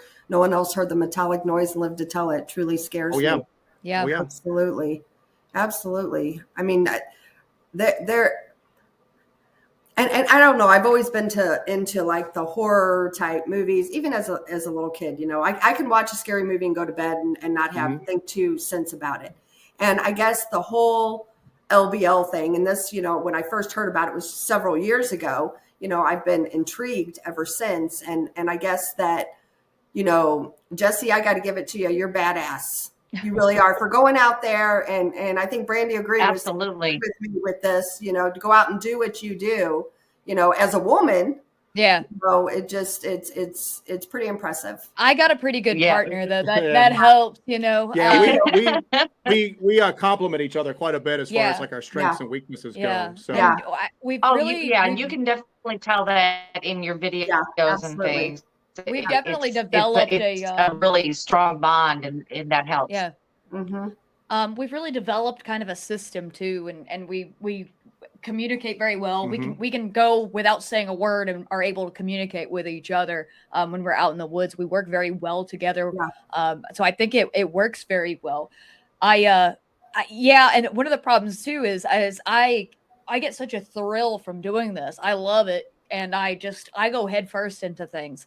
And sometimes I have to have Joe there to sometimes literally grab my backpack because I'm running towards something, like that portal incident recently. Yeah, we were the light she's talking about seeing. We were in our usual research area, which is that tree we talked about where we caught that audio. We were up there and like nothing was going on. We were out there for like hours, like 12 hours, and nothing was happening at all. And it was just a feeling. I was just going, the whole area just feels dead right now. It just feels like a null out here. That doesn't feel like anything out here at all. It doesn't feel like it normally feels. Normally it's got a real oppressive, heavy feel to it. And it just didn't have it that night. So we were driving out, and it's a whole little network of old logging and old, old forestry roads and stuff like that. It takes hours to get out of there. We're driving around, and it's really late at night, and I just happened to glance up into the side and I go, it looks like an old roadbed up there that we've never noticed before. The headlights had just caught like just the side of it. Bless you. Sorry, I'm sneezing. So we decided to just stop and pull over to the side. And I'm like, let's just check out this road real quick. We don't need to bring all of our equipment or anything like that. Let's just check it out. We hiked up this little roadbed. I did have the camera and I had the thermal. I keep my thermal. I have a thermal and he has a thermal, but I keep mine in a pouch on my belt. Yeah. So we've just got the little Phasm action camera. It's a short distance camera. Just to kind of film while we're going up. She's got the thermal on her from earlier. We don't have our packs on. I had my backpack on. Oh, you have your backpack. So, but we go up there and we hike up and we're there and we're looking around and she thought she saw something at a tree, but it might've just been an animal or something like that. So, but we're just up there and we're just kind of looking around and all of a sudden Jessi just goes, well, what's that? And I'm like, what's what? She's like, what's that? We turn around and there's this light and I'm a foot taller than she is. So I've got a better viewpoint on it. And it's really bright, but it's not lighting up anything around it. It should be lighting up that whole section of the forest as big and as bright as it is. Yeah. But I'm seeing what looks like figures around the bottom of it. Okay. Wow. And I even say that to her and she just goes, I feel like I should go towards it. And I'm going, did you not hear what I just said? I think there are people or something else there. She just starts going. So I had to like literally grab her by the back of the backpack. People are going to want to put me up for domestic abuse when they see the video because I just grab her by the back of the backpack and just drag her out of the woods. Because I was like, we've got to go to it. We've got to go to it. He goes, nope.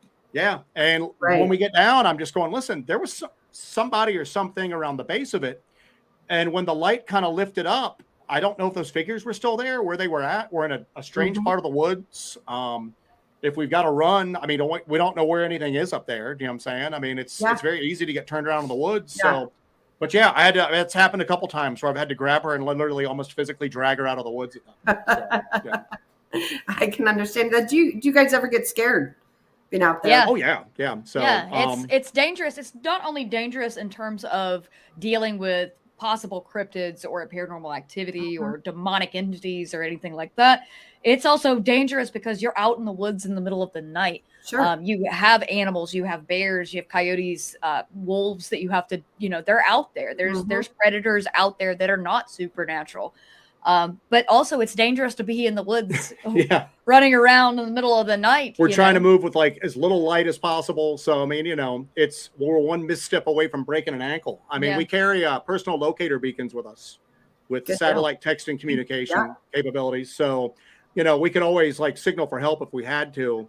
We try to follow the David Paulides rules. We go together, we go armed, we carry personal locator beacons. But on top of all that, especially the area in North Georgia, we know there's ongoing current occult activity going up there. We know that other people have they're confirmed. Up there. Yeah, they're up there, and that's at this point we're pretty sure that they're aware of us, and we're definitely aware of them. So that's the other thing we have to worry about too, is that you're also dealing with people that have access to. They also have access to technology and weaponry and stuff like that. So that's probably the tensest area that we investigate. The LBL is the most interesting, but I'd say that spot in North Georgia is definitely probably the riskiest as far as what we go into currently. So and we go there all the time. So. But we're still, you still get nervous. It's still scary.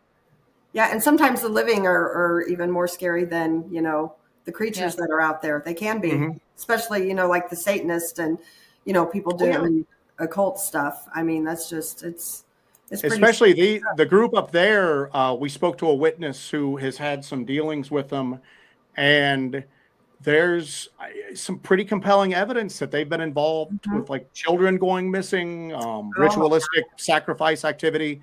And that sounds crazy, but I mean, we've had two separate people tell us the same story that didn't know each other. And from what we're seeing up there, there's some pretty dark stuff. And like Jessi talked about, it's almost like, is it a chicken or the egg type thing? Were they attracted to that area because of already a dark history? Or are they acerbating what's going on up there by their own activity? So that's definitely. Have you ever run into anything, any like rituals or anything that you weren't supposed to run in on and you did? Like actually physically walking up and seeing a group of people doing something? Yes. Not us. However, we have spoken to a witness who was up there and hiking, and he told us this directly, that he came upon a group of people in robes and masks, and they had a small girl in the middle of the circle who was on the ground crying. Yeah. And they were performing some kind of ritual, but he walked up on that and saw that himself. And he said that. I'm like, well, what did you do? And he goes, well, I run at him screaming because there's a kid there, obviously. And then he goes, but there were like 14 of them, something like that. And he goes, they took off after me. They chased him out of the woods. Yeah. So, Wow. and it's a whole weird story. He tried to report it to law enforcement, and that didn't go over very well. And it's just, there's a lot to unwrap in that particular area going up there right now. Yeah, and it sounds like law enforcement turn their heads. You know, yeah, that's what we're kind of thinking. And it's weird because we were investigating a spot about 20 miles from there that there was a lot of stuff going on, but it didn't feel threatening at all. I mean, you'd have some tense moments sometimes just because you're in the dark and you don't know what's around you, but it just had a completely different, it almost felt like whatever was out there was messing with us, playing games with us. Almost like a trickster type element. But we never really felt like overly threatened up there at all. Yeah. And then just one day, it was just like a light switch got flipped. The activity just stopped and never came back. Yeah. So we started kind of exploring out, like, kind of ever widening our circle, and then came across that area. And that area has been nothing but dark. It's been nothing very dark. Very dark. And then the people that we've managed to talk to that have had similar experiences up there, they have nothing nice to say about it. So, yeah. Wow. Got another question here for you. CD Squatcher asked, Hellbent Holler, have you talked with Kumbo Baker? He seems to have talked to a ranger who knew the ranger involved, I guess, back on the LBL story. Yeah, I'm familiar with him. We've never spoken to him or not. Okay. So, yeah. Okay. And then Gene Hudson asked, what do you think dogmen are? I mean, until you get one, if it's possible to get one on a slab, I don't even know if that's possible. I mean, there's reports of them being killed and all that. I think there's more than one thing going on, don't you? Yeah. I think there's more than one thing going on that's all lumped under the dogman kind of umbrella. There's so many demonic elements to the dogman too, but it's a physical creature. We got that thermal image. It's obviously a living, breathing creature, but is it something extra dimensional? Is it demonic? We don't know. There's just so many variations to what you hear about it and what people say about an experience with it. It's hard to say what it is. Whatever it is, I don't think there's a breeding population that's permanently in the woods. They're coming from somewhere, they're here for a while, they do whatever they do, and then they go somewhere else. And whether that's like subterranean, whether that's like interdimensional, whether they're here all the time and maybe they're just out of our perception, that what we're able to perceive, I don't know. But it's weird. And what's really odd is that 10 years ago, if somebody had told you that the U.S. government was going to basically come out and admit to you that UFOs were real, you'd think they're crazy. But that's what's happened over the past few years. With the whole UAP disclosure. So the same people that are credible enough to change the public perception of UFOs or UAPs, whatever you want to call them, those same people that are that credible are also telling you that there's stuff on the ground that seems to behave in a supernatural manner that looks like an upright wolf. The whole Skinwalker crowd, like the guys from A-Tip, Colm Keller, all of those guys have had experiences with, there's the one guy, Axelrod, that they talked about, who was a U.S. intelligence official that went out to Skinwalker Ranch and had an experience. And then his family started seeing dogmen in their backyard. Home in Virginia. Yeah, suburban Virginia. Well, that's in government documents. So when you get right down to it, there's almost more, I don't know if you want to say evidence or not, but it seems like on an official level, the dogman phenomenon's being taken more seriously than Sasquatch is. And being acknowledged officially. And they seem baffled by it as well. They pretty much lump it in with UAPs, that they don't know that it's something there, but we don't know where it's coming from or what it is. But it seems like there's kind of if you just want to call it interdimensional to kind of overly simplify it, physical, but just not here all the time. Yeah. So. Yeah. Crystal J asked, do you look over the LBL during the day or night?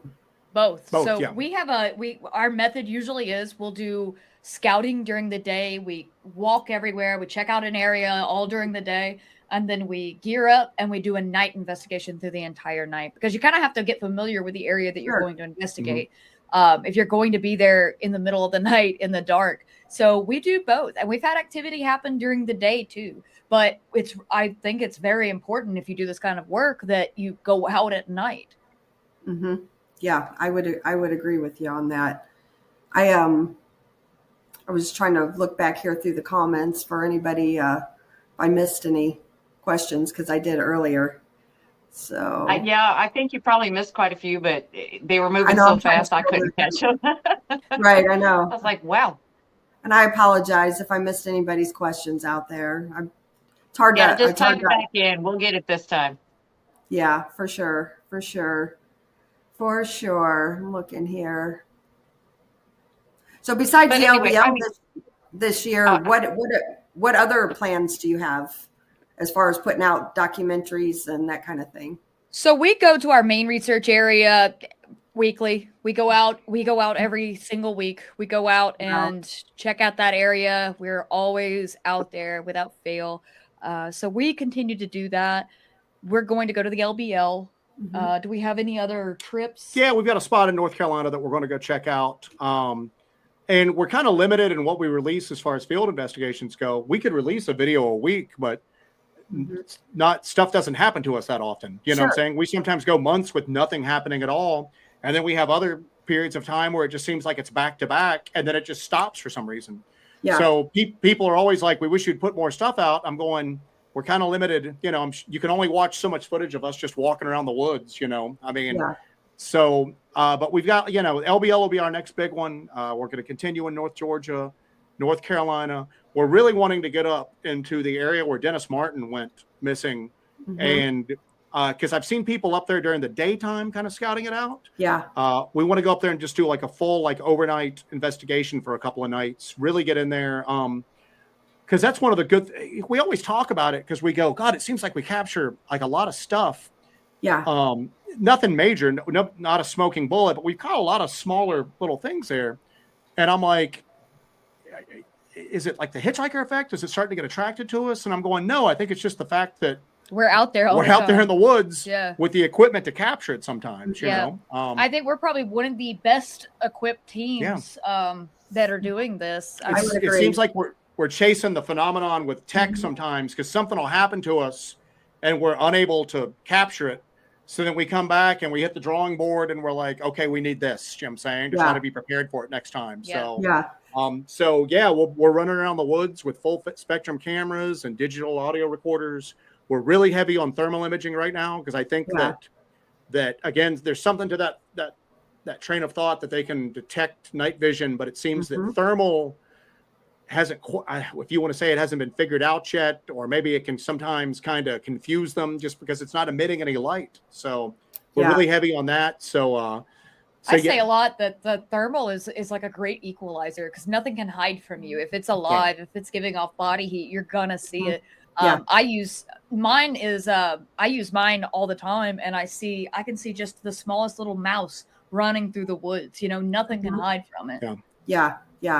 One more question for myself here. I know on your shows you've talked about you guys have paranormal activity going on in your home. Have you guys ever been that you know of? Did you bring that from a location possibly, or has a cryptid? I've heard of realized maybe a cryptid or something might have followed you home from somewhere? Well, I think it's the hitchhiker effect. I think it's something attaching itself to us from other locations and just coming home with us. Yeah. It's weird because at least for me, you always have to like second guess stuff like that because obviously your mind's primed for it, you know. Sure. We're out looking for weird stuff, so you have to make sure that you just don't start seeing that where it's not there. You're so primed and you want it to happen so badly. So we started having weird stuff happen around the house and we were kind of in denial a little bit about it, just going, our imagination's getting too active. Sure. And then it got super active. We saw things move by themselves over the space of a week that we talked about. And I'm not talking about out of the corner of their eye. You're looking at something and it just moved. And then it just all seemed to die down after that. Jessi did a little bit of a cleansing ritual, but not much here. And it's been very quiet over the past few weeks. So, I mean, literally nothing at all happening over the past few weeks. That's good. So, very good. But there for a while, we'd be sitting here watching, we'd be watching something on YouTube pertaining to the subject, and we'd have like an orange light outside the window, So we get out and we live in the woods. We've got one neighbor a few hundred yards away, but we'd go out and look around. There's nobody there. We've ringed the house and security cameras. Nothing on the security cameras. Wow. What was this light? We have no clue. But it's been really quiet lately, though. So Yeah. Well, that's good. Glad to hear that. Do you guys feel, I believe that these creatures can follow people home, even hundreds of miles away. What are your beliefs on that?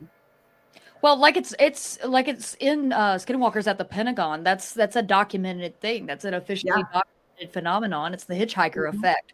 That's what they refer to it as, is the hitchhiker effect. And there's been a lot of instances of that happening. I think that these entities, whatever they are, these energies, they can attach themselves to you and follow you home. And, I mean, I know it's happened. We've been to an insanely active area. We've had a lot of strange stuff happen, and then we come home, and for the next week or so, we've got like after effects and something that followed us home. It seems like. Look at like, say, let me back up. I think it happens more often, but I think a lot of people, like Jessi mentioned earlier, are just so focused on just one segment. They're into UFOs and nothing else, or they're into Bigfoot and nothing else. I think a lot of the people that are strictly into Bigfoot are just so wedded to that. It's a flesh and blood ape, and all of this other woo stuff is just impossible. It's just too fancy. Look at Tom Powell, Bigfoot researcher. Yeah. He was researching Bigfoot and then started having stuff happen around his house. And he was really the first one to really kind of discuss that as far as activity that seemed to follow him home over a great distance. If that's an ape, what is the ape following you down the highway and like, following you to your house? No, there's got to be, there's a paranormal aspect to it, meaning that it's beyond the normal. It's something we don't understand. Exactly. And I think that it's more prevalent than what people might possibly give it credit for. I think it's now that the hitchhiker effect's kind of like becoming more commonly discussed. I think there's going to be people that are more open to talking about it. But they're able to see those connections, maybe. Oh yeah, but I'm sure that it's happened to people that are just flesh and blood ape Bigfoot people before, and they've just explained it away. So or just said it was a ghost. Didn't realize they had a ghost in their house or something. Well, you look at it. There's so many common parallels between all of this stuff. I mean, look at a lot of Class B Bigfoot reports. You don't see anything, but something gets thrown at you. You smelled something bad. You heard a strange voice. That's poltergeist activity if it happened to you within a house. You know what I'm saying? Yeah. So who's to say you're not? What is Timothy Renner's term for it? Wildergeist. Wildergeist, like a poltergeist that happens in the wilderness. But I think that all of this stuff is just a lot more connected than what maybe a lot of people are willing to. I'd say a lot of people used to be. I think a lot of people are really kind of coming about. It's weird because something like Skinwalker Ranch, the TV show that highlights a lot of this stuff, this was news for a lot of people. I think it's kind of becoming more commonly talked about nowadays. So there's a place here in Missouri called Marley Woods, and they say it's like Skinwalker Ranch. There's everything from UFOs to cryptids to ghosts. They even had a horse spontaneously combust in a barn. Yeah, crazy stuff going on. And the guy that's been researching there for a long time, we actually had him on the show. He took sickness home, like where he would go home and they would get sick. And I think all of those things, everything is intertwined like that. It's scary stuff, really, if you really want to think about it. And we're all probably pretty nuts in what we do.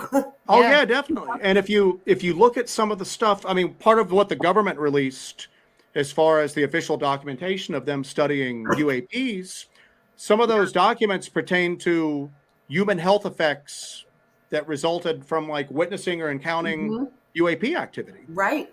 There's that famous story of the guy who's driving with his daughter, I can't remember what discipline he was involved with as far as science goes, but he was a scientist in the employ of the government who he and his daughter saw like 2 or 3 orbs, and they started following the car, and they flew through the car and through his chest. Well, he started developing really severe, inexplicable health issues after that. Sure. So I think that's definitely, and one of the things I kind of touched upon earlier that we've discussed that's been a little controversial is, I don't think infrasound is a thing. I think that people are being zapped. I think people, when they talk about the effects, I think those are happening. I just think that somebody somewhere along the line heard about infrasound, and to them that was the closest natural equivalent. So they just kind of latched onto that. Right. But if you look at some of these symptoms that people report after quote unquote being zapped, they parallel pretty closely with people reporting when they have UFO experiences. You know what I'm saying? Yeah. This feeling of being just the overall like physical lethargy, you know, the confusion, the nausea. If you look at symptoms of infrasound sensitivity, it doesn't really match up with that. If you look at exposure to an extremely strong EM field, electromagnetic field, or even low-grade ionizing radiation, those symptoms match out pretty dead on. Yeah. That kind of rules out an ape. An ape's not giving off radiation or generating EM out there. So, so yeah, I definitely think that there's people that have had health effects. Interestingly enough, Joe has gone just obsessed with this infrasound. Oh yeah, that's like bioacoustics. So he had we've had a piece of infrasound detecting equipment built, and we're gonna actually take that to the LBL and test for infrasound. Because you always hear people say, "Oh, I was hit by infrasound," and I'm like, "How do you know it was infrasound?"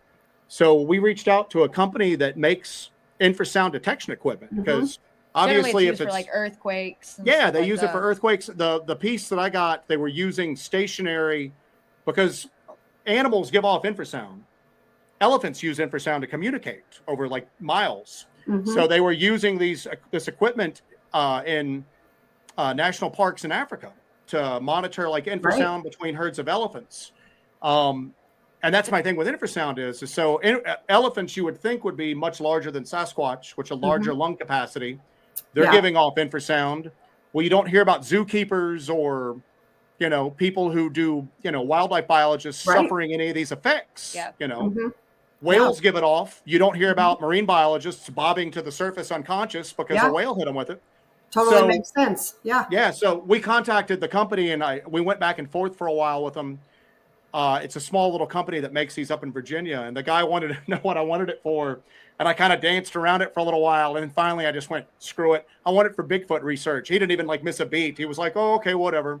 So we got him to modify a piece up for us. So we have something that can measure sound waves under 20 hertz, you know, that are inaudible to the human ear. And then tell me how intense they are. Because if it is infrasound, it's got to be pretty intense, you know. And then it actually maps and graphs all of this data. So we have solid data on what you're actually receiving. So my hypothesis is that we are not going to find massive amounts of really strong infrasound. And then you move on to the next thing. I might be surprised, though. We might go out there and I might go, oh, my Lord, this is infrasound off. It's true. You know, it's off. But it's just one of those things that it's one of those Bigfoot tropes that everybody just repeats over and over and over again without anybody ever really giving some concrete evidence. Because even though these things are beyond maybe our understanding, maybe they kind of exist outside the realm of understandable science. There's parts of it that we can measure. Just like UAPs. We don't know what they are, but you can pick them up on you know, radar, certain like instrumentation. It doesn't really explain it, but at least you can understand some of the properties of it. So that's our goal. That's one of the things we're going to do when we go back to the LVL is do some really in-depth like infrasound detection to see if there's anything there for it, you know? So. And you know, that's one thing, the things that I admire about you guys is because you are not one to jump and say, oh, that was a dog man. That was a Bigfoot. You know, you have scientific reasoning behind that. And I definitely admire you guys for that. Cause you know, there's a lot of people out there who do jump into and say, oh, that was, you know, a dog man, but they're not explaining why, or, you know, you guys do. And I appreciate that. And I think that a lot of this is beyond our comprehension, to be honest with you. I think a lot of it exists outside what science can explain. But some of it exists within we always say that we try to approach irrational topics as rationally as possible. We're not skeptical. If you come to us with a crazy story, I'm probably going to believe you. Do you know what I'm saying? But the thing now is just that what we can't explain it, but what can we explain out of that? Like the LBL story, we'll never be able to know the full truth, but there's certain things that you can research. There's things that you can confirm and actually have the evidence right there that you can present. That's solid. That is fact. That is like, this is indisputable fact.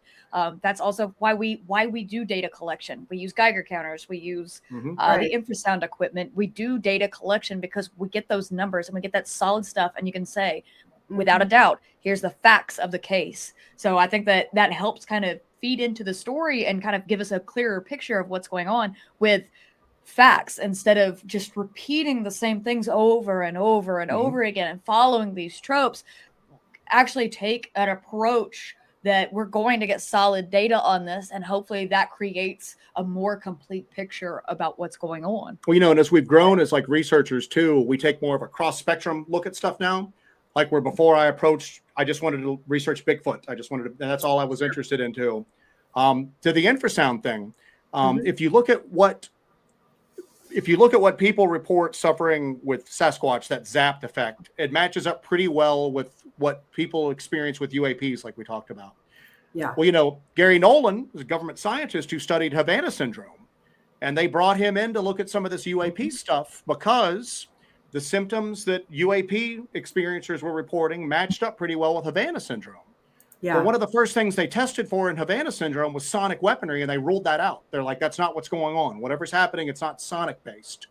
So that was one of the things that really made me start to kind of question the whole zap thing. Because again, if you can prove that these are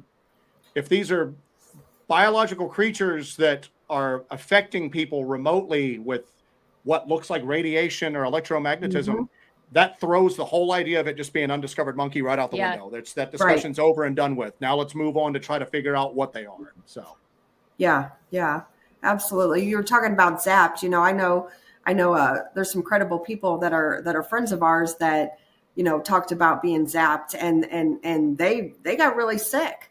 And it lasted for a little bit. So yeah. I mean, Martin Groves got hit with it in his encounter. She got hit with something one day that I almost had to carry on my back out of a creek. And what's weird is that she exhibited all the symptoms that you would associate with being zapped. Okay, the confusion, nausea. She almost lost consciousness. Wow. I'm just a few feet away. I wasn't affected at all. Yep. And what's interesting is I grabbed her and picked her up and carried her a few feet away. I carried her across moving water. And as soon as I got across the moving water, she was fine.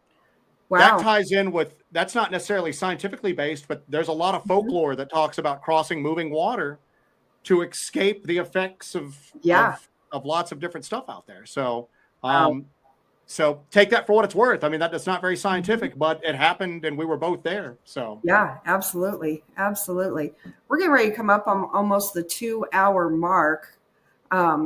We'll call this a night. I thank you guys very much, and I appreciate everybody out there in the chat. They've been great questions.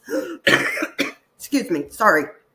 But I definitely appreciate you guys coming on the show. You guys have been awesome, and we will don't hang up, guys, because I got something to tell you. Okay. So anyway. I want to tell everybody thanks, and I don't know where Brandy went, so I'm sure she'll be back on here in a minute. I wanted to thank you guys for having us too. Tell everybody where they can find you too. Yes, of course. So you can find us. Our YouTube channel is Hellbent Holler. You can see all of our videos there. You can go to our website, hellbentholler.com. You can email us at hellbentholler@gmail.com. And we have all of our contact information on our website. So if you need to get in touch with us, you can go through that portal as well. I'm on Instagram at HellbentJessi. I update pretty regularly there too. We do a live show every Monday at 8 p.m. on our channel. And it's a more of a kind of an informal hangout with the fans of the show and our friends. We call everybody that watches our stuff the Hellbenders. So it's sort of an informal hangout that we do every Monday, and we answer questions and we talk about everything and anything paranormal, high strangeness, cryptids, everything. And it's a really fun time when we do that.